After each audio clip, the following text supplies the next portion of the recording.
interest, only national interest. Sir, we are all proud of you. Yesterday, Cabinet, you have taken one more revolutionary decision, that is caste census. It is a big game changer. I am confident you wanted to help the poorest of the poor, and also you want to bridge the gap between haves and have-nots.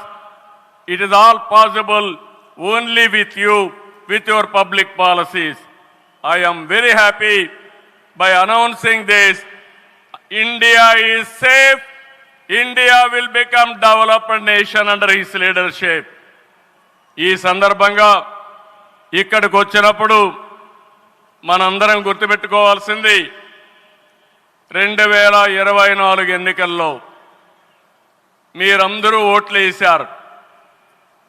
Narendra Modi గారి పైన ఉండే నమ్మకం, తెలుగుదేశం, జనసేన, నేను, పవన్ కళ్యాణ్ గారు కలిసి పనిచేసి రాష్ట్రం మొత్తం తిరగబడింది.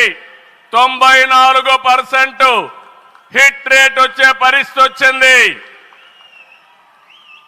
ఆర్థిక వ్యవస్థ అగమ్యగోచరం, ఏం చేయాలనో తెలియని పరిస్థితి.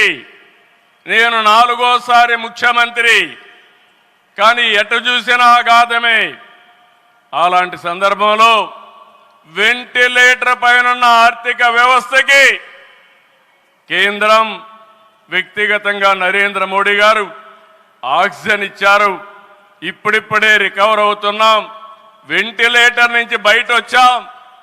ఇంకా కొన్ని రోజులు సహకారం వస్తే ఒక బలమైన ఆర్థిక వ్యవస్థగా ఆంధ్రప్రదేశ్ని రూపకల్పన చేస్తామని హామీ ఇస్తున్నాం. 2014 రాజధాని లేని పరిస్థితిలో మనం పాలన ప్రారంభించాం. విభజన వల్ల ఉన్న రాజధాని తెలంగాణ